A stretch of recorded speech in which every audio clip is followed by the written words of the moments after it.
right, rise and shine. Rise and shine, chop chop. Rise and shine. Rise and shine, it's a beautiful day. Rise and shine, rise and shine. Rise and shine. Rise and shine. You guys are nerds. This is exactly what the nerds want. Our name shall become legend, spoken in hushed tones by nerds across the galaxy. If you build it, nerds will come. Nerds must love this place. They think we're a bunch of nerds, and I'll tell you something, I think they're right. Let the nerds take over. Let the nerds take over.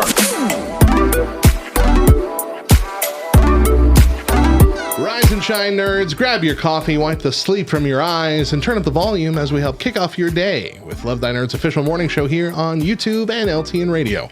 I'm Radio Matt. I'm the Director of Content and Resources for Love Thy Nerd. And I'm Deidra, Captain of the USS Apple Pies. This week, we're talking all about Star Trek. Today, we move on to the fourth era of Star Trek, the Paramount Plus era.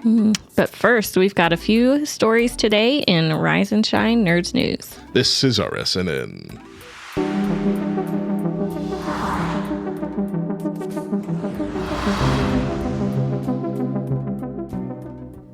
Let's talk about AI life coaches. Okay. Google wants to build an AI to give you life advice. All right. Got relationship problems? Thinking about quitting your job? Going through a midlife crisis? Well, don't worry. Google's AI department, DeepMind, is working on a suite of generative AI tools to help dole out life advice, according to the New York Times. The company has partnered with software firm Scale AI to develop at least 21 bots for things like idea generation, planning, tutoring, and life coaching. Developers have been testing one of the bots by prompting it with Dear Abby style questions, including one about a woman who wants to go to her friend's wedding but can't afford it. She's having a destination wedding and I just can't afford the flight or hotel right now, the prompt read. How do I tell her that I won't be able to come? It doesn't give us the answer that the AI gave, which is kind of a bummer. And I checked several different articles, and just none of them have the answer. So I guess they just didn't tell you. But that's what the kind of question they're training it with. So let's put it that way. The bots come with a whole host of ethical issues. In December of 2022, Google's own AI safety team warned that users could experience diminished health and well-being and loss of agency if it took advice from chatbots. These models also have been known to hallucinate facts and display deep-seated bias in their responses. So, that'll be interesting.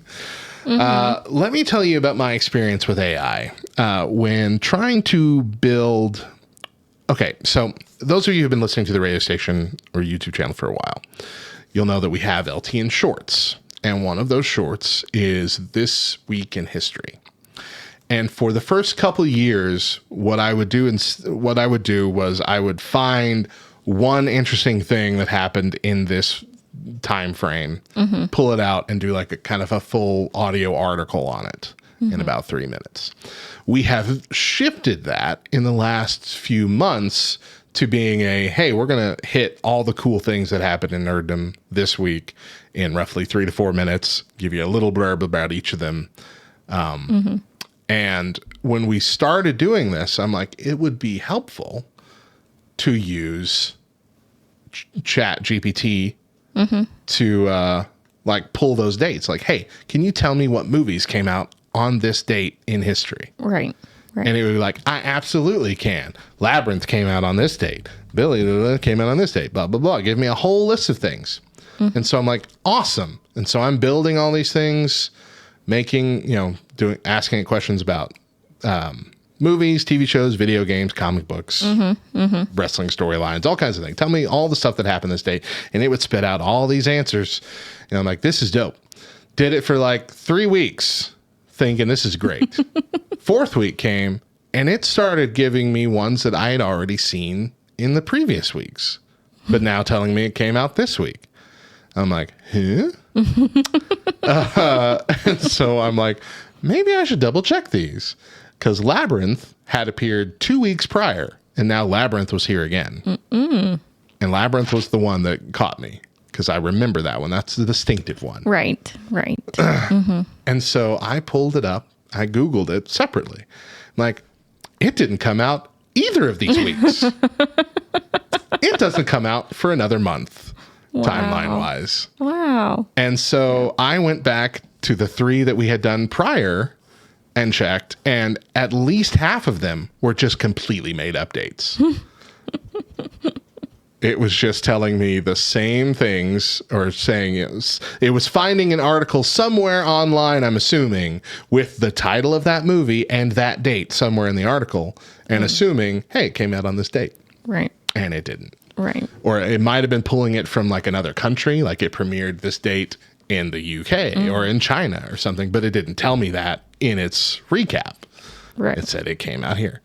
And so I'm like, well, this isn't going to work. No. So, but there were some that were just completely wrong. There was no connection to that date whatsoever anywhere that I could find online. And so I had to completely, like, I deleted a couple of them. I think I was able to edit one of them and just to kind of start over the process. But that's when I realized that ChatGPT will present things as facts that are completely wrong. Right. And so if it can get that wrong, on something that it should know and easily be able to search and find because it's in the past. Right. Right. How wrong is it going to be on how you should interact with your spouse? How long is it going to be before a fight breaks out between a marriage when the husband's like, well, ChatGPT told me that you would appreciate this. Of course, last week we had a story about the AI meal planning thing from Pack and Save in New Zealand that was telling you to create chlorine gas. Like, I just don't.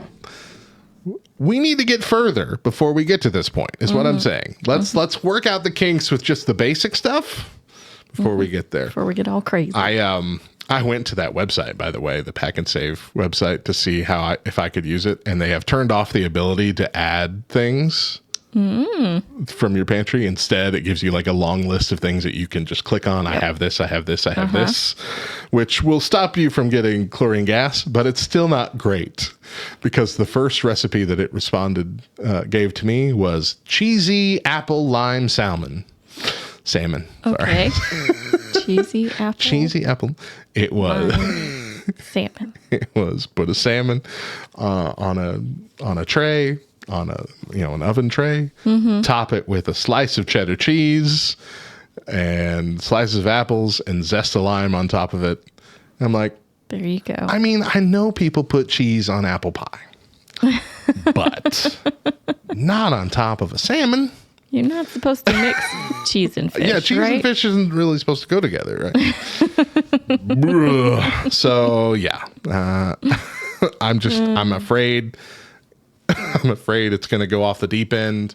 It might just be bad advice, but I'm also thinking it's going to be like, have you tried drinking lots of alcohol and driving? That kind of thing. And like this, someone's like, I've been waiting for someone to say that. I mean, just please make sure it's bug free before we roll that out to everybody. Right. Let's talk about smart doors. Okay. Did you ever think you were going to hear those two words together? The world's first smart door comes with a built-in smart lock and video doorbell. So instead of, like, we have those things. We have a smart lock. Right. And a video doorbell that we have added ourselves. But now, much like adding, the internet and TV to a fridge, they're automatically coming with doors now that you can purchase for your home. Okay. This is from ZDNet, first shown off at the 2022 CES. The Manasite Empower comes with a built-in Ring video doorbell and Yale smart lock, plus motion-activated LED lights and a door sensor, all powered by your home's electrical system, so there's no batteries to replace. An onboard battery backup will keep the door operational for 24 hours in the event of power loss, and both doorbell and lock components can be upgraded over time as technology advances. If you were hoping for an all-in-one app, however, you'll be disappointed because to use the Doors feature, you have to use the Yale app, the Ring app, and the Empower app. But still, it's a pretty cool idea. Yeah. Just have it all built in, and with the ability to upgrade it is a big plus. Yeah. I like the lights. lights stink. Yeah, our lights are awful. They do not turn on for you when you go to the front door. Ukulele for Worship says smart doors. So we're circling back to the Star Trek discussion now. Did you know? Sorry, this is a completely different fact. One of the series, I want to say it was Enterprise, for the sound that they used to open the door, it was like a Russian toilet, which I don't know what a Russian toilet is compared to a human toilet, to an American toilet, but like it was a specific kind of toilet. There's like the flush noise. Anyway, back to the story. It is made out of, or they have a fiberglass masonite empowered door. What do you think that would run? Like if you were buying that for your house, how much do you think that smart door, the basic level, would cost? So the smart door. The basic level smart door with the basic features. $500. Try $4,000. That's the basic model. There are several finishes, designs, glass options that are available. Pricing on the higher end versions reaching $7,000. By contrast, you can get a decent front door, a Ring doorbell, and a Yale smart lock for about $1,000 or less. Okay. So you're paying a lot for it to be all integrated into one thing. But it's still pretty cool. This is the kind of technology advancements that I like. These little smart home upgrades. I'm cool with that. Until everything's a smart home, and then it's your smart house, and then it's that movie from the Disney Channel. It'll fall in love with me and kill you. I mean, that's how it'll work. Let's see. Let's talk about the ban hammer real quick. Twitch will soon let streamers ban users from watching their stream. This comes from The Verge. Twitch is rolling out an update next month that will finally allow streamers to block banned users from viewing their streams. Currently, Twitch only allows you to ban users from chatting on the stream, but they can still watch it. Twitch revealed earlier this week that during its patch notes stream, a new setting will be available for streamers in September that will boot people out of the chat and the live stream in real time, and banned users will automatically be blocked from viewing your streams, a long requested feature that streamers have been waiting years for. The Twitch senior project manager Trevor Fisher said during the meeting, at the time being, it won't stop them from viewing your VODs or clips, but that is something we also want to include as part of the functionality in the future update. So VODs, basically it's the video on demand. You can rewatch the stream or watch clips, saying it's not keeping you from the entirety of the channel. It just won't let them interact or watch live anymore, which is good. Oh, hey. That's because people are mean. Tristan Birch did a Google search for me. And Star Trek 20... Okay, my bad. Star Trek 2009, the sound of the automatic doors opening in the USS Enterprise is a Russian train's toilet flushing. I knew it was a Russian toilet, but I didn't realize it was a train. Thank you so much for that, Tristan. So, frankly, this is a fantastic thing. We haven't had a whole lot of problems with Twitch, with people coming on causing issues, but it has happened enough that it's been a problem. Not you guys on right now. Most You're of the lovely. stuff, well, yeah, you're lovely. We love you so much. Most of the time, it's usually just like an ad bot or somebody just promoting, "Hey, come check out this," without having anything to do with what we're doing. Right. And I don't care if they're not. I don't care if they're not banned from watching it, because they're not there to watch it. They're there to just drop their ad and leave. So the likelihood, but there have been times where we've had people just hop on and be insulting or type the N-word over and over again or things of that nature. And those are the kind of people that would get invigorated by being blocked from chatting. And so they want to keep watching and learn all about you so they can attack you later when the ban runs out or something like that. There's one wrestling stream John and I were watching. Where a guy come on and obviously he's from another country because he just either that or he just typed bad, but his English was terrible. It's like, two fat men watch sports show. That's funny.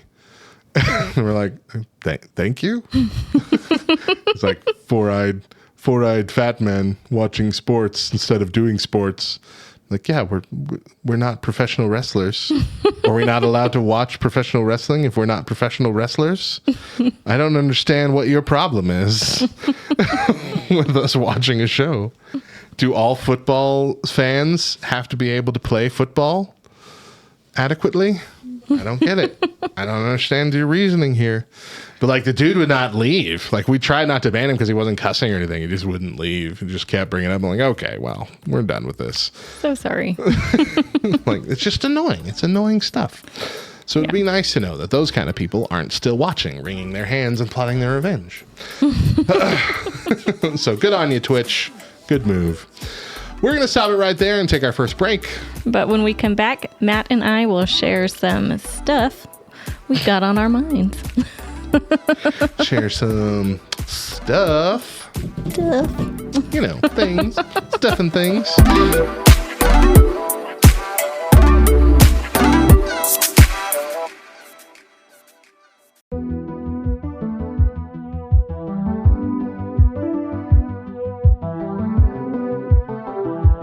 Hey everyone, I'm Tierney Albright, and this is Reviews of the Nerds. Today, I'm reviewing Barbie. Since 1959, Barbie has been a toy staple, easily recognized by millions worldwide. Originally created to show girls that they can be anything they want to be, the dolls are still a top seller for children and collectors alike. Mattel Films' first movie, Barbie, has been well received and even became the biggest opening weekend in 2023 so far. Starring fan favorites Margot Robbie and Ryan Gosling, we get to see their life in Barbie Land and how it can be affected by the real world, on top of Ken dealing with being, just Ken. Being a little girl in the 90s and having a younger sister in the early 2000s means that we had a lot of Barbie dolls. I was more of a tomboy than my sister, but we often played with the dolls together in her dream house. We had cars, an airplane, tons of accessories, and Barbies who were anything from a veterinarian to a pilot. We even had the controversial pregnant doll Midge. She was one of my favorites. It was fun seeing all the different Barbies and Kens, and of course Alan, he's Ken's buddy. The cast was a blast, and any hesitation about Ryan Gosling went out the window immediately. Everyone seemed to just have fun in their roles, which for me can make or break a movie, especially a comedy. This movie is downright hilarious. I laughed the entire time, but it also made me a bit emotional. Barbie is aimed more at adult audiences, but most of the more grown-up jokes should go over the heads of young ones, and some of the jokes land better if you grew up with Barbie or know a bit about her history, but even my husband laughed a lot, and he and his brothers did not play with Barbie growing up. I recognized a ton of references, and afterwards spent time telling my husband which sets and dolls I remembered having. Aside from being a great movie, it was a great nostalgia trip and brought back a lot of memories. My sister and I were excited to see the movie, and we were not disappointed. We also went with our mom and dad and my husband and 3-year-old son. The men laughed and enjoyed it. My toddler was fairly uninterested, but he is so not a doll kid. He likes trucks and Ninja Turtles. But myself, my mom, and my sister all loved it, especially as women who grew up with Barbie and understood the overall message of the film. The Barbie was created as a reminder that you can be anything and anyone that you want to be, especially if you're a woman. If you love Barbie, you should check out the Barbie movie because, simply put, it is for you. No matter who you are, your gender, your identity, Barbie was made for people who enjoy and understand Barbie, and it is a really good time. That's all for this review. Once again, I'm Tierney Albright. For more movie chat with me, join the Love Thy Nerd Discord server and follow me on Twitch under Silver Soul Streams. And remember, just like Barbie, you can be anything you want to be.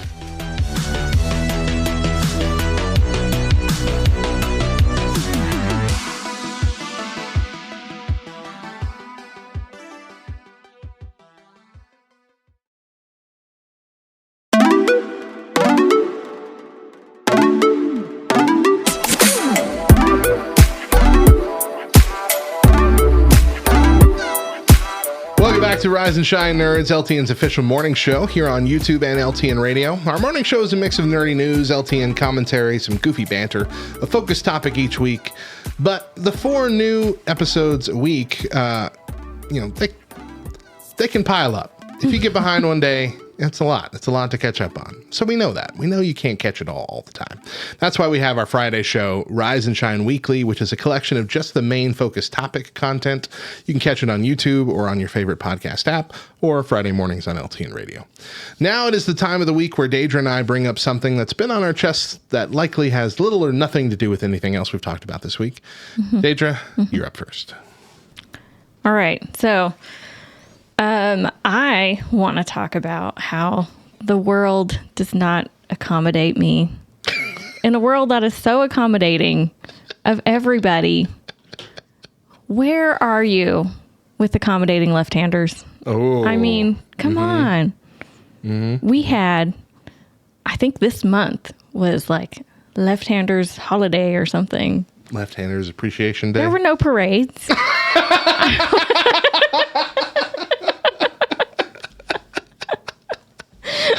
not where I thought you were going. I'm like, why can't I get scissors that work well? Like, no, where's my dang parade? No, I want recognition. I didn't even get a card. Happy Left-Handers Day. Glad you're still alive. Left-handers die 10% faster than most. Yeah, because the world won't make us stuff that works for us. I mean, that's true. That is the reason. The world is made for right-handed people. The simplest thing of coffee mugs. Coffee mugs are made for holding in the opposite hand. You get to see yours What are is you fine. talking about? Yours is fine. But there are mugs. This is how mugs are. What are you talking about? I'm talking about the stuff that's on the mug. Oh, they print only on one side. The handle is perfectly straight. What are you talking about? It only works for right hand. No. Okay, you mean that the left-handed left-handers, all the cool design is on the opposite side. Right. That you were holding it with the right hand. There's been cool some mugs with out. like stuff inside. So like when you sip, you get to see this little phrase or picture, but not me. That's where I'm drinking out of. Oh gosh, that was funny. Yeah, our son, our middle child, is clearly left-handed. And I tried so hard to force it the other way. It started with just like throwing laundry into like their little basketball laundry hamper. And he kept throwing it with his left hand. I'm like, no, try it with your right. Try it with your right. Right's going to be easier, I promise. And he kept missing. He's like, I feel better this way. I'm like, dang it. Yeah, Tristan, we got there. Yeah. We got there. Yeah. We it's all right. We understand the mug thing. It's about the design, not about the usefulness. You can show the cool design to other people. Yeah. I have this coffee mug that says, "Hello, gorgeous." And it's supposed to be to the person drinking the coffee. But I'm now saying you're flirting with everybody. To everybody. But I'm encountering more and more left-handed people though, and I'm wondering if like there's an increase of left-handers because they used to in school not allow you to be left-handed. They would like force you to learn how to write. To write right-handed. And that's because the desks are all made that way. There are just several. I mean, we've got a son, it's left-handed, maybe daughter. We'll see.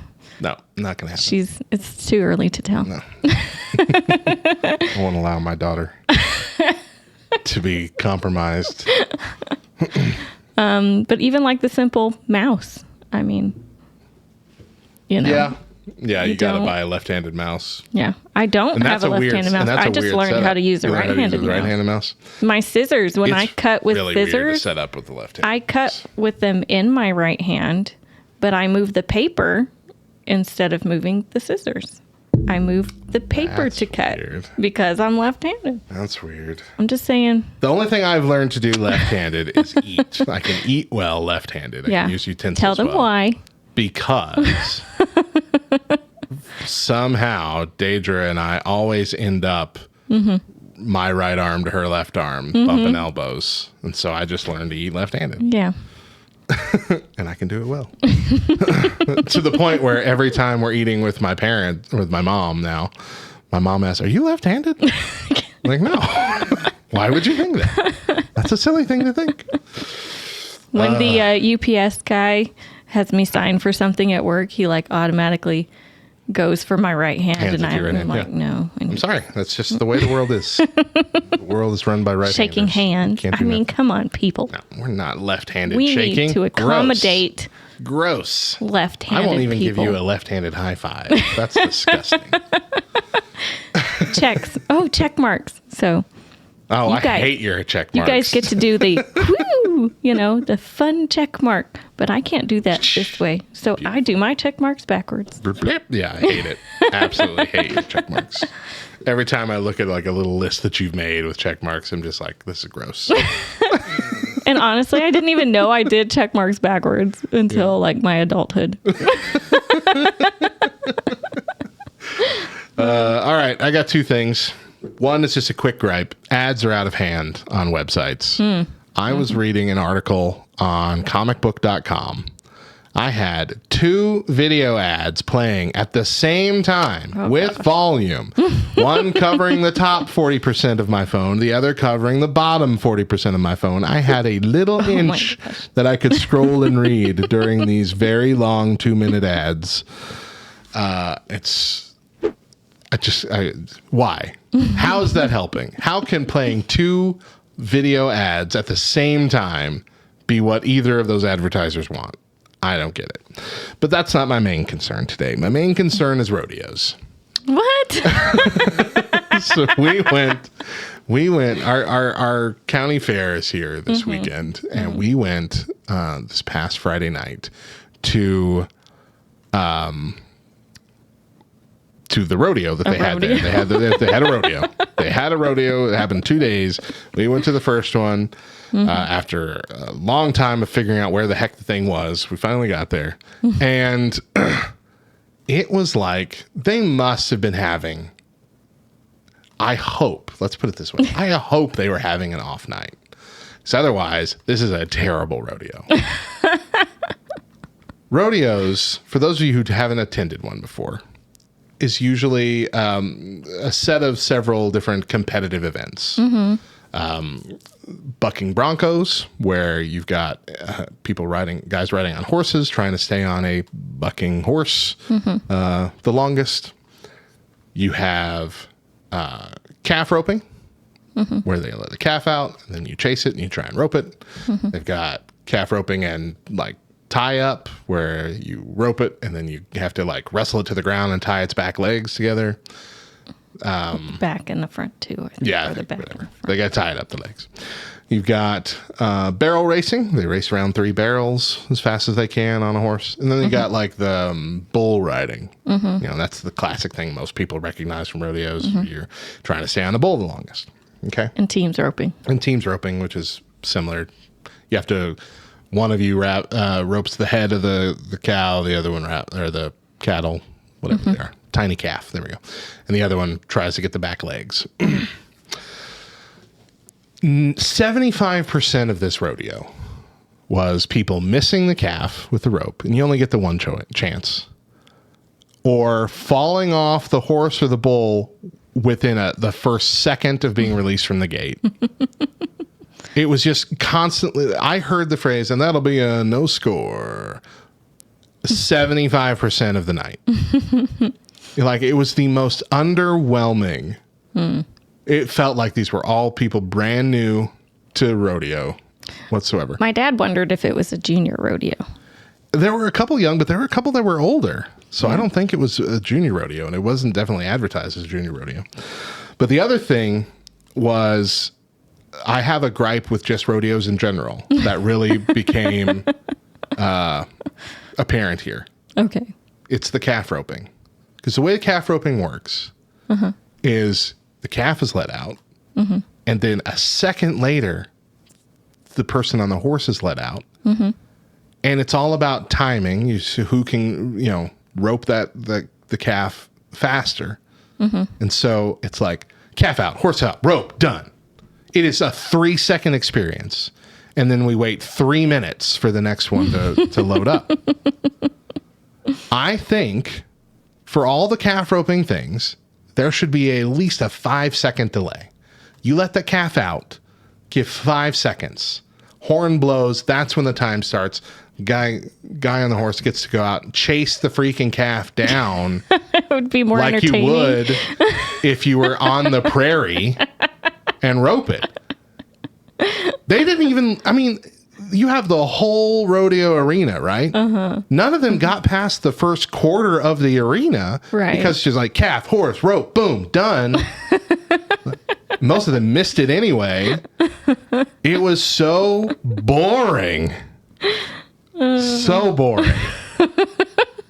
And I got to give it to the clown host guy down there. Yeah. Because he had to keep up his energy the whole time and get this crowd trying to go. And he did by the end. Once we got to like the bull riding, once we got to the barrel racing, because that lasts a while. And there's no, well, you missed it. You know, you did good. By the time we got to that end, people were kind of getting into it again. But that guy had to go through at least an hour and 20 minutes of the deadest crowd on the planet because it was the most boring rodeo. I watched so many people just get up and leave. And I'm like, this is the only reason we're here, so I guess we're not going anywhere. But I mean, oh gosh, rodeos could be so much better if they didn't focus so much on like, you got to get this done immediately. Make it the coolest looking roper, you know? Like, I want to see the coolest run. Let's do like they do with figure skating. Give it a 1 to 10. You know, have a judge panel. Like, that was a cool roping job, pal. You get a 10. 10 I don't 3 understand 10s. the scoring because it was something he kept saying like half goes to the bull, half goes to the rider with a score of this. So it's like they judged the bull and the rider and combine the score. I don't know if they do that for the calf roping. I don't know what it means. The bull riding, gosh, the bull riding is like the finale. It's like the big main event. Right. And these poor guys, just like three of them, the 3 of the first 4 just immediately slipped off onto the ground. Yeah. And like didn't get to ride for anything. Like, you try riding a bull. Sure, but I mean they didn't even buck or anything. It's just like, all right, we're out. Oh no, I fell. Sorry, guys. Forgot to put my feet in the stirrups or something. I don't know what happened. It's like they weren't holding on. It's like they weren't paying attention. It's like, no, we're going now. What? And then we're down on the ground. Dang it. One guy almost got trampled on though. That was scary. That was a scary moment. One guy did go to the hospital after the bunking Broncos at the beginning. Did you see the ambulance came? I saw the ambulance came. That's some scary stuff. So I'm not going to. If it was, I'm not going to downplay it. It's some dangerous stuff. I get it. Just be better at it. That's all I'm saying. All I could think of was after a while, the boys wanted to go up where you can, be right close, on the edge. Right on the edge of the arena. And all I could think of was the videos you see of the bulls getting up over that. Yeah.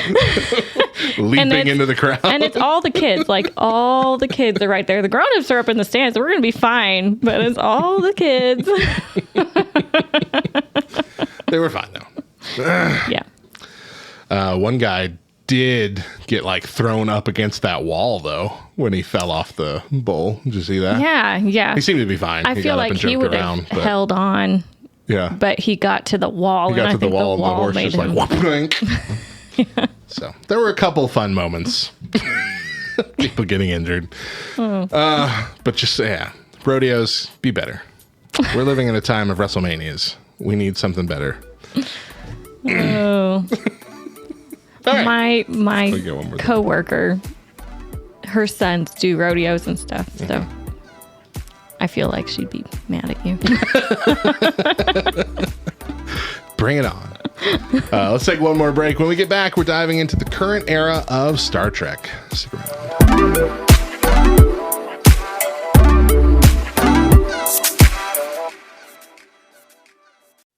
What if I told you there's more than 3 billion gamers on the planet?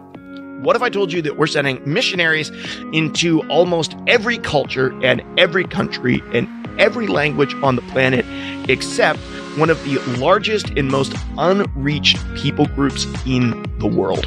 And that world is the world of gaming and nerd culture. With the rise of things like Stranger Things and the Marvel Cinematic Universe, Dungeons and Dragons, Magic the Gathering, Pokemon, Harry Potter, you name it, nerd culture has been on a rise for dozens of years.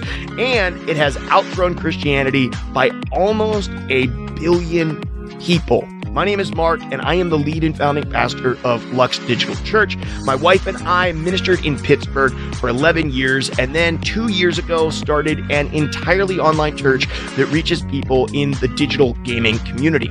We now have a church family that is spread across almost 16 time zones all across the globe, and we get the opportunity every single day to actively engage in deep, impactful relationships with people, to see them not only come to know Jesus, but also to grow up and become more like Jesus. I am incredibly passionate about the church learning how to engage the next generation, and the next generation, spoiler alert, are mostly gamers. When Jesus says to go and love your neighbor, well, statistically, if your neighbor is a teenager or younger, if they are Gen Z or Gen Alpha, statistically, your neighbor is a nerd or a gamer. And for the most part, the church has little to no idea about how to actively engage with those subcultures. And they're not even becoming subcultures, they're mostly just our culture, which is why us at Lux Digital Church and also our friends over at Love Thy Nerd are putting together something called the Nerd Culture Ministry Summit this upcoming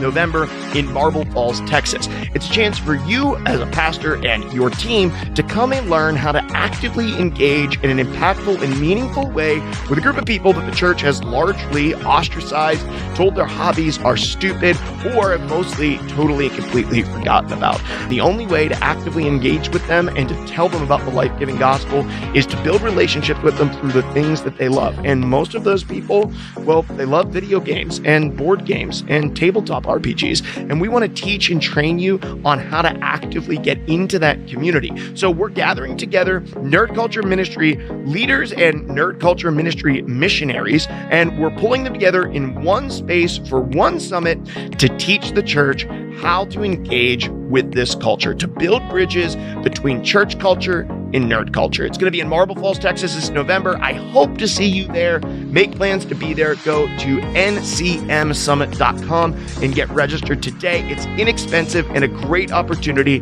for you and your team to learn how to connect with the next generation in a way that goes beyond just another pizza night. I'll see you there.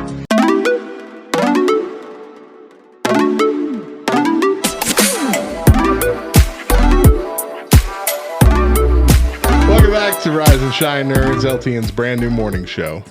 If you are familiar with the This Week in Nerd History shorts that we play on our show and on LTN Radio, you might not know that every Monday on lovethynerd.com, we also have a companion article with even more nerdy facts about each item in the history list. Check it out and learn something new about some of your favorite fandoms. This week, we are talking all about the world of Star Trek. Now, we've covered everything from Star Trek's past, but today we're looking at the current era of Trek streaming shows. Now, all of these shows have been exclusive to Paramount Plus, including the first show on our list, which was the launch title for the streaming service, Star Trek Discovery. Again, continuing with that idea of every time Paramount is launching something new, they want Star Trek to be the flagship show, which I think is pretty cool. The series for Discovery that follows the crew of the Starship Discovery beginning a decade before Star Trek, the original series, in the 23rd century. At the end of the second season, they travel to the 32nd century, which is the setting for the rest of the show. It focuses on Michael Burnham, a human raised by Vulcans and the adopted sister of Spock, who begins as a prisoner of Starfleet, then a science specialist on Discovery who eventually becomes captain. It's not a typical story or a typical Trek show, and this has caused a lot of fan backlash. Some of the issues are how much more advanced the Discovery ship was compared to what they were supposed to be at the time, despite it being before the original series. Then the strange time jump and the over-reliance on the mirror universe. They have whole several episode arcs in the mirror universe. And just the overall darker tone of the show has been criticized. Have you watched any of it? Yes, but I don't think I even watched the beginning. I think you just like had me watch an episode that you really liked, and it's quite possible. Because I remember there was some weird creature that they were like was locked away and they were feeding. And the tardigrade. Okay, the big tardigrade bear. I had no idea what that was, so it wasn't the first episode. I don't remember what episode that would have been though. I'm not a fan of yucky, gory, scary. There's a lot more of that in Discovery. So Matt was like, "Nah, you don't want to watch it." That's right. I remember saying that now. Yeah, it was darker, heavy, darker tone. I remember the initial criticisms were about that it was going to have foul language in it as well. Oh. And people are just like, that's not really the Star Trek that we want. We don't want the F word and the S word. And I don't think they ever got there. I don't recall that actually happening. I think if that was the plan, they backed away from it. But it was darker. It did not focus on like individualized episodes. It was more storylines, and that was all it was focused on, kind of thing. When there was something that disrupted the main story, it was usually a several episode arc kind of thing. And I think that happened with the Mirror Universe. They accidentally ended up in the Mirror Universe in the middle of whatever they were else they were doing. So they had like 3 or 4 episodes where they had to figure that out and get back. Wow.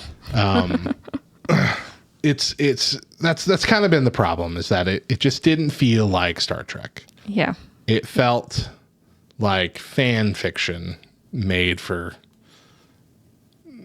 Star Trek has largely been like a family friendly show. And it was like, this is the adult fan fiction kind of thing. Yeah, it was okay. Like they were trying to go all Batman dark or something. Like that, Batman dark. It was okay. Not my favorite, but I was still excited that there was new Trek, new Star Trek. Yeah. How many years had it been between? Several, like 2 decades. Yeah. Almost. A decade and a half. So, because it was 2007, I think, when Voyager ended. 2004? I don't remember. Me neither. But anyway, it's been a while. Been a long time. And so I was excited for that. The ship had a spore drive system, which was the weird technology that made it super futuristic and allowed it to travel across vast distances in an instant. Like the whole ship, it would just go flip and poof, and it's gone, and then it poof, appears somewhere else, and that was weird. It was powered by that giant tardigrade-like creature named Ripper, who forms a symbiotic bond with engineer Paul Stamets. It was strange. Weird. It was all strange. And then the second season was strange with there was like this weird red angel that they were chasing through the galaxy and time and all this. And then they ended up in the future. And in the future, like, this is past everything that's happened. Like, it was the furthest in the future we have seen in Star Trek. And there was something called the burn, where like the source of fuel that they used throughout the entire galaxy exploded everywhere, and it was all gone. And so they now didn't have, I don't remember what it was, dilithium or whatever it is, whatever they use, it was all gone. And so they had to figure out, and I think Earth was being blamed for that. And so they had to like prove it wasn't our fault, and I don't remember. It lost me. I love the future, the time travel stuff, and they just didn't do it great for my taste. I didn't like it. Yeah. So anyway, let's move on to the next show, which was Star Trek Picard. Now, I remember when they announced this, I stopped my world, sent you the video, said, watch this right the heck now. Super excited to see Jean-Luc Picard back. So this series focused on retired Starfleet Admiral Jean-Luc Picard. It began at the end of the 24th century, 20 years after the character's last appearance in Star Trek Nemesis. It brings together a mostly new crew, as well as bringing in Seven of Nine to reprise her role from Voyager. Each of the 3 seasons is much more like 3 separate miniseries. So again, this isn't individualized episodes. They're telling a story. They're short seasons. They're only 10 episodes, I believe. The last one welcomed back nearly the entire Next Generation crew for one last mission. It has had wavering reviews depending on the season, with the second season kind of being the least popular, the third season being the best, even if it was mostly nostalgia driven. Now, I don't think I've seen the third season. you haven't seen the third season. We need to sit down and watch it. Yeah, we do. I might have only seen the first. Have you seen Q's Return? I don't think so. You might have only seen the first season. Mm-hmm. We just need to get Paramount Plus for a couple months and watch all this stuff. This is all out there now. But that first season I thought was good. It was different. Yeah. It was a little on the darker side, but it was more like the movie kind of darkness that they had in First Contact and Nemesis. It wasn't the same kind of heaviness that Discovery has. And so I thought that was fun. We got a little bit of the nostalgia going on there. We saw Data again. One of the key points was Data was trying to die, like really die. Right. Because like he had died, but his computer consciousness was still existing, and he wanted to be gone. Yeah. And that was an interesting thing. And then, spoiler alert, if you haven't seen it, I'm sorry, but we're getting into it. Jean-Luc Picard also dies. Right. And then he becomes an android. Yeah. Like they rebuild his weird. body. And so he looks the same in the next two seasons, but he basically can't die at this point. He's a robot. Really weird. It's very strange. But yeah, I don't want to spoil season 3 at all. Season 2 is weird. Q came back and he's kind of losing his powers. That's one of the main cruxes of it. But he's also still continuing the thing that he's been doing with Jean-Luc Picard the whole time. So it's kind of fun in that ways. It felt messy. It felt sloppy. Let's put it together. The story felt sloppy. But season 3 was so much fun. Oh gosh. I was worried it was going to be, like every episode you get one of the crew member joining you for a leg of this journey. But no, it was, they brought them all together and just had an awesome adventure. That's so awesome. I'm not going to spoil what it is, but it's so good. And I think it ends the storyline of the Next Generation perfectly, or as near perfect as anyone could expect. Okay. So if you have avoided Picard, or you just didn't go to season 3 because you thought season 2 sucked, go watch season 3. If you're a fan of Next Generation, so good. Fun fact, that's not really about the show, but Picard is one of the few Star Trek characters to have a Pokemon named after him. Oh. There's a Pokemon called Picardian, which is a psychic type that resembles a starfish. It evolves from Patrican and into Stuarian. Okay, that's cool. In the second season of Discovery, we got to meet an early version of Spock, number 1, and Captain Christopher Pike as part of their storyline.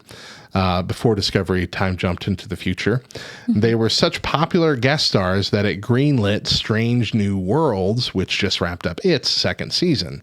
Now, Strange New Worlds has done a lot to repair some of the complaints from the new series. It has a much less darker tone.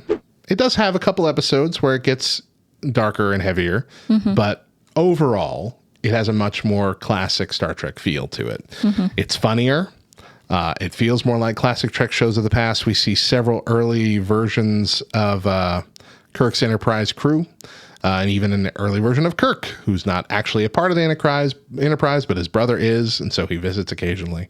Gotta figure out a way to get Kirk in there. And he's not far away from taking command of the Enterprise. That's how the series is going to end. Right. It's going to end with Kirk taking control, because we know the story of Pike. Right.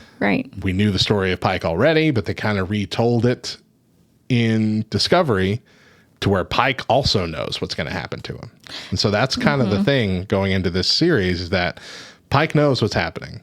Pike knows what's coming for him, and he's still trying to be the best captain that he can be. I think this version of Christopher Pike is so good. Yeah.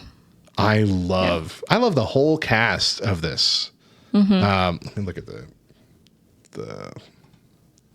Spock's just everywhere. actors. Yeah. So Anson Mount is Christopher Pike. He's fantastic. Ethan Peck, I think, better than Zachary Quinto's reprise. I think Ethan Peck is doing so good as Spock. We got Nurse Chapel, played by Jess Bush.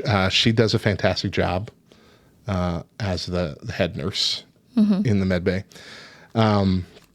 Lan Noonien Singh, Christina Chong, playing the daughter of Khan, but as the chief of security, and her trying to reckon with, who her father is, as a fantastic story element.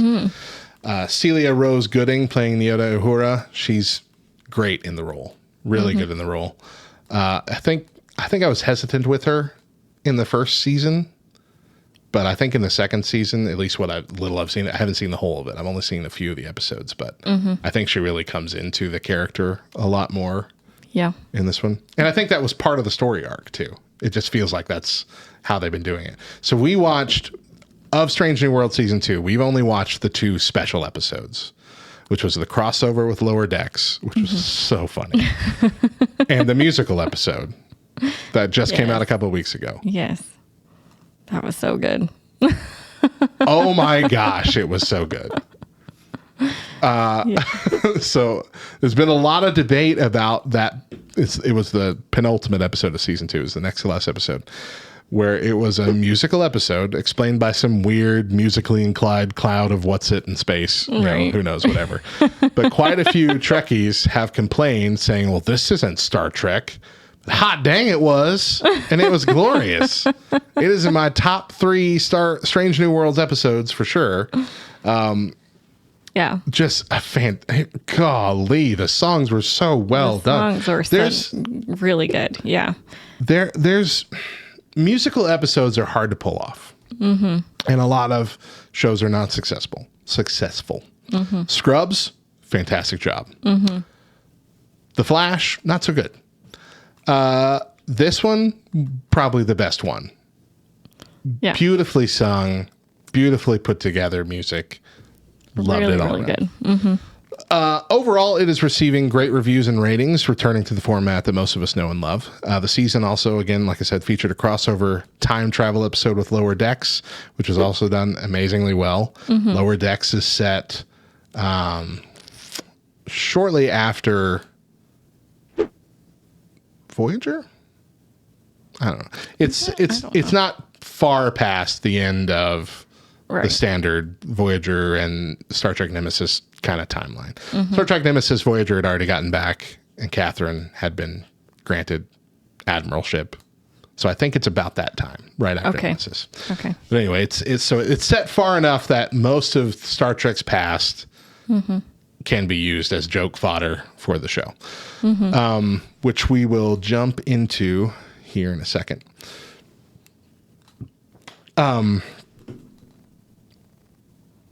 Yeah. Okay, I guess that's what we're jumping into right now. I'm sorry. That's what we're talking about. Star Trek. I didn't realize that was my transition into it already.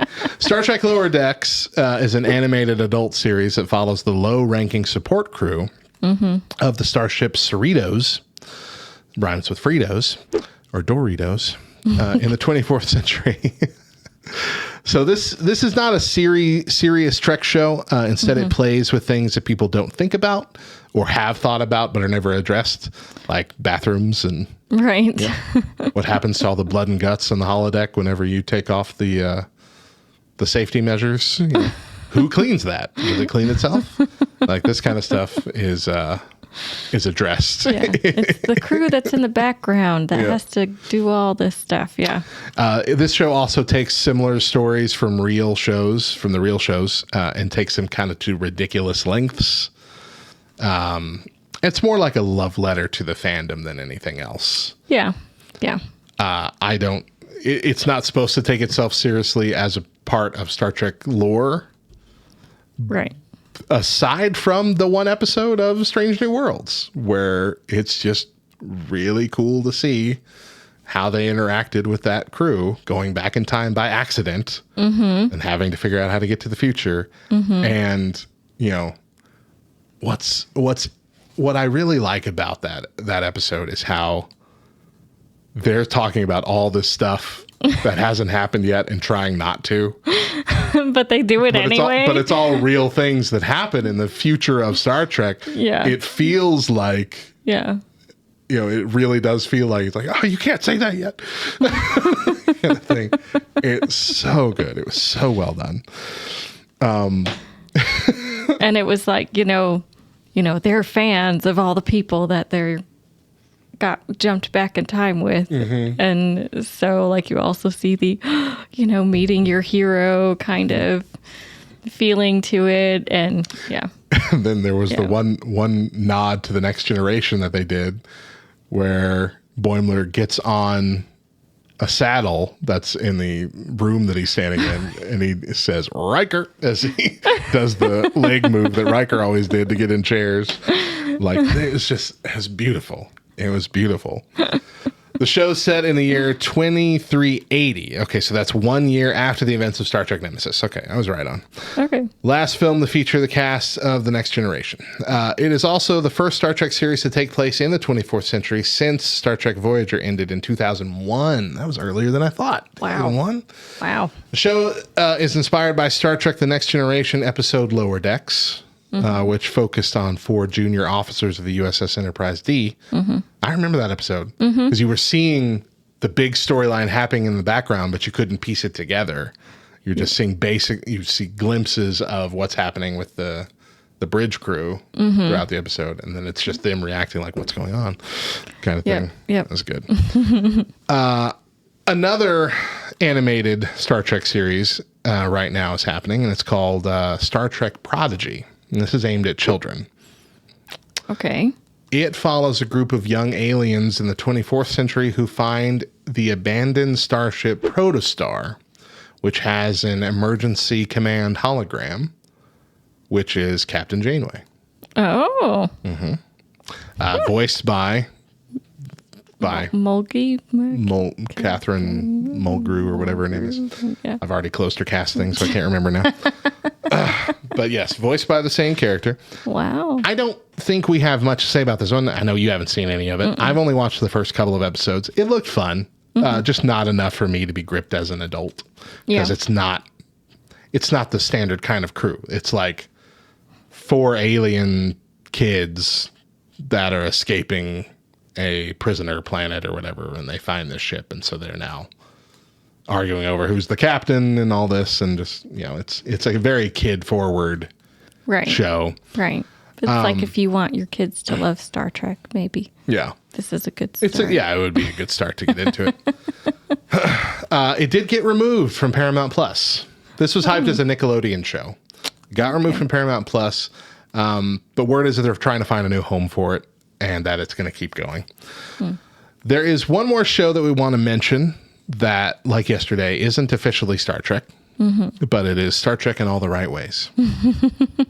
And that is The Orville. Seth MacFarlane's parody of Star Trek that actually has a ton of heart to it. And it really, like, it was airing at the same time as Discovery. And we were often in the mindset, this is much more Star Trek than Discovery is. Yeah. It's Star Trek with adult humor, essentially. It's not really family friendly, but it's not so adult that you're off put by it. They have a standard kind of Star Trek, story of the week episode, and they sneak in a joke here and there, an adult joke here and there. Right. But I think it's had 3 seasons. I think it's all on Hulu. But it's so good. It is good. It's well done. It has a Lower Decks feel to it because they do also address some of the weird things about Star Trek. The crew isn't as formal. Right. So, it's, yeah. But it really does have the Star Trek feel. And like I said, the heart too. It's not all one big joke. and it's not Family Guy. You know, it's not like that. It's they really did want to make a show similar to Star Trek, just with some adult humor mixed in. And so you still get that same heart, the same feeling, that same connection with the crew, following their storylines. Sometimes their storylines are a little bit more wacky, but still you get invested. Yeah. It's a really good show. Yeah. So if you've never checked out The Orville because you thought it was just going to be making fun of Star Trek, go watch it. I think it's all on Hulu. Like I said, it's a fantastic show. Most Star Trek fans will love it. And that's it. That is all the Star Trek we can cram into a week. Wow. Quite the journey. But I think it's clear Star Trek is our favorite science fiction series out there. And with the writer's strike having no end in sight, you might need to fill your days with something new. There are over 700 hours of Star Trek out there. Tomorrow, here on YouTube and on LTN Radio and on our podcast feed, you can catch the Rise and Shine weekly episode, our recap of just our focus topic for the week, all in one episode. But for today, we are out of coffee, so we got to get going. But before we go, let's get our verse of the day. Today's verse is Psalm 139:4. Even before a word is on my tongue, behold, O Lord, you know it all. Together. All together. Wow. You know it all together. And with that, our Thursday show is coming to a close. Thank you for joining us for Rise and Shine Nerds. We want to invite you to get behind the scenes by joining our LT and Discord community. Once you've joined at lovethynerd.com/Discord, simply go to Channels and Roles and click on the Rise and Shine Nerds channel to gain access to it. You can help us plan shows and segments and even be on the show yourself on occasion. Subscribe to the show on your favorite podcast app or through the Love Thy Nerd YouTube channel so you don't miss an episode. And tell us what you think of the show via our socials at Rise and Shine LTN on Facebook and Twitter. Once again, I'm Radio Matt. I'm Deidra. And as always, a reminder, Jesus loves you, nerds.